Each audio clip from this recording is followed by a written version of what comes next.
Hey folks, welcome back.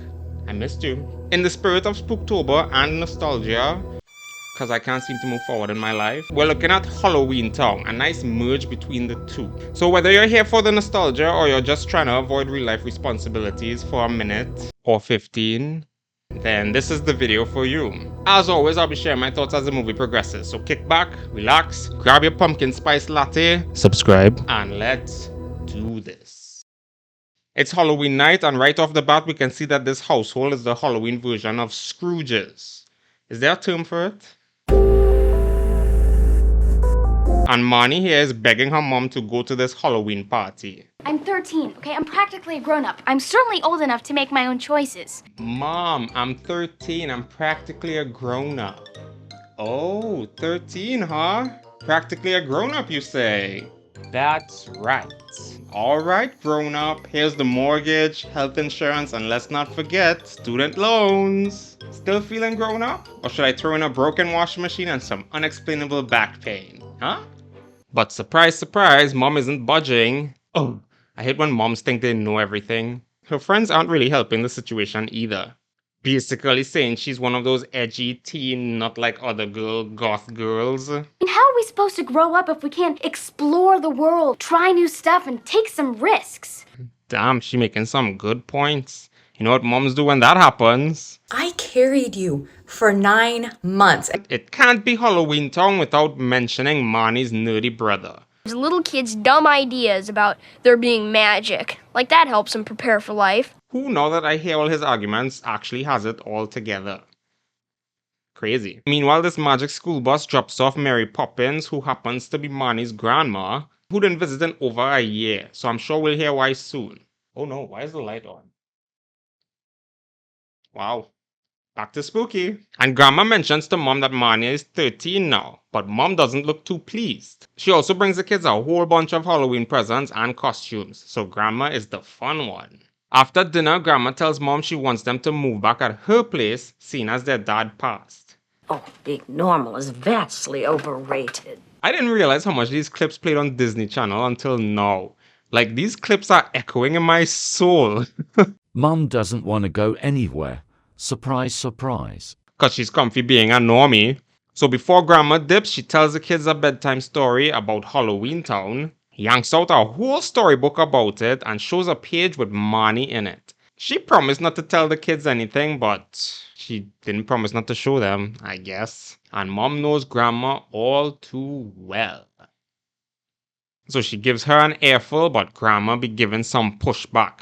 Because a witch's 13th birthday is supposed to mark the completion of her training, and if she doesn't do it by then she loses her powers forever. Which Mom wants more than anything. Imagine hearing later on in life, like let's say at 18, that you had the opportunity to have these supernatural powers, but your mom decided she didn't want you to have it.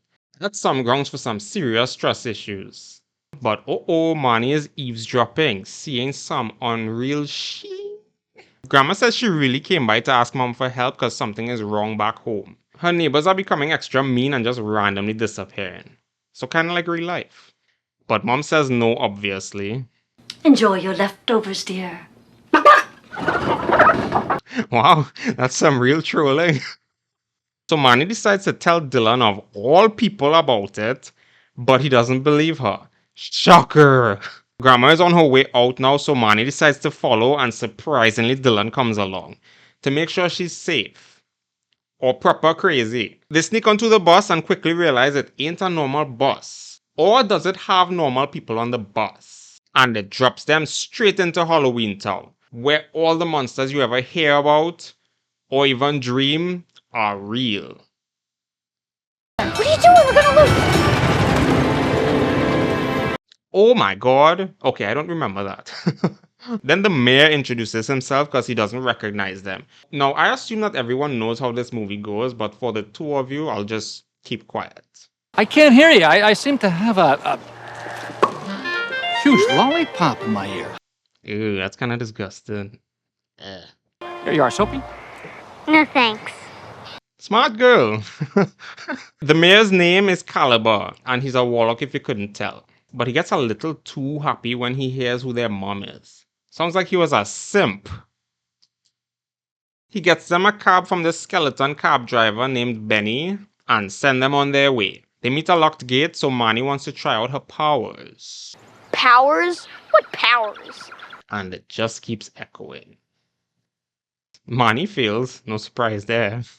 And Dylan roasts her for it. But Sophie manages to open the gate. Damn, Sophie's strong. Grandma is more than happy to see them, but says she has to take them back home before midnight. But time works insanely different in Halloweentown. So basically till the end of the movie. She tells them the worst is yet to come and shows them a talisman she's trying to bring back to life. You gonna use your magic to raise some spirits, have a big seance, and call on the forces of darkness to get it going? No, I'm just gonna fill it up. Well, someone watches too many shows.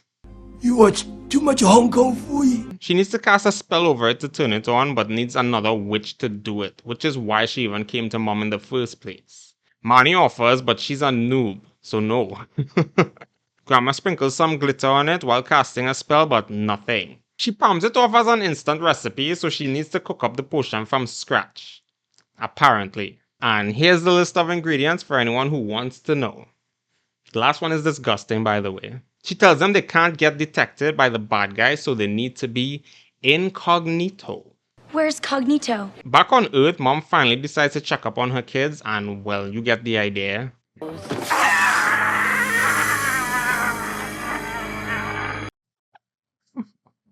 What?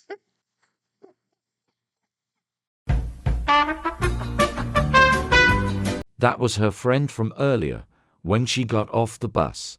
Oh god. It's how Grandma specifically said for them to be under the radar, but she immediately tells Caliber of the situation. And he tells her that he wants 2 days to deal with it without her. I'm something of a big cheese around here. Maybe I can show you around sometime. Buy you an ice cream. Oh my god, that's the worst line I ever heard in my life.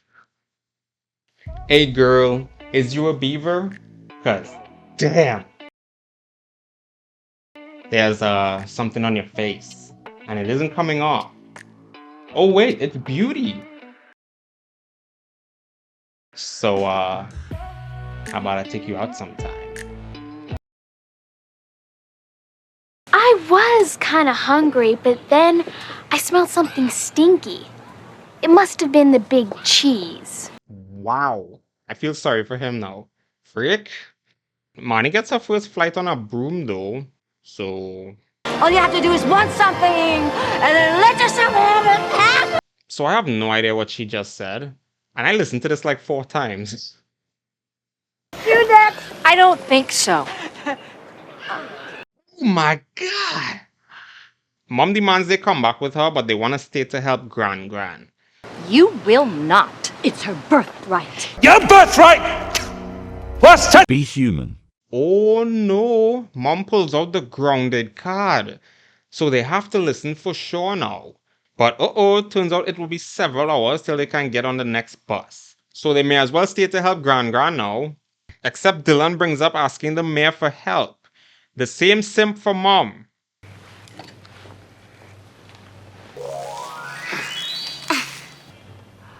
Simp! Exactly. He tries to get a date with her, but she says no. So now I feel bad for him. Oh, and if you marry him, I am not calling him Dad.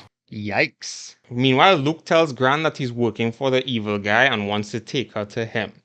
And the gang sees that she's walking with Luke, so something must definitely be wrong. So evil guy reveals himself to her, and they basically roast each other about who has more magic. He wants the talisman, then starts attacking her because she said no. And Luke is somehow surprised that the evil guy is being evil. But oh no, Mom gets turned into a statue trying to help Gran. No! No! Well, that was a waste. The kids manage to escape because they're actually smart and decide to finish Grandma's recipe to light up the talisman. They manage to get the ingredients pretty easily. You'd think they'd have some sort of trouble or some hurdle to get over, but nah, let's just finish it quickly.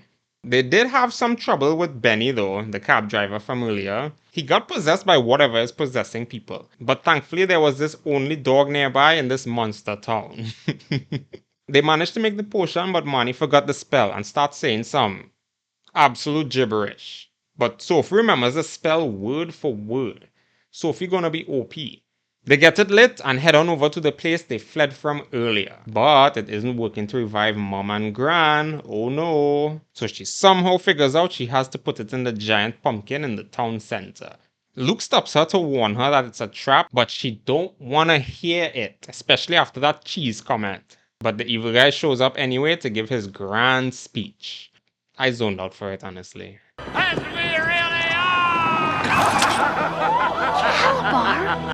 Oh no! Who would have seen it coming? So Luke uses himself as bait, but Marnie is taking a hot minute to put it in the pumpkin. At least she actually lets go. So everyone comes to and Calabar is defeated. Why, Calabar? You could have had me. Of course. So they all hold hands, sing Kumbaya, and Calabar is defeated. For sure this time. Marnie apologizes, which is actually kind of nice. You are everything I could have ever hoped for in a daughter, and so much more. Hey, who left this bowl of onions here? Luke? Hi. Wow! That's a face only a mother could love.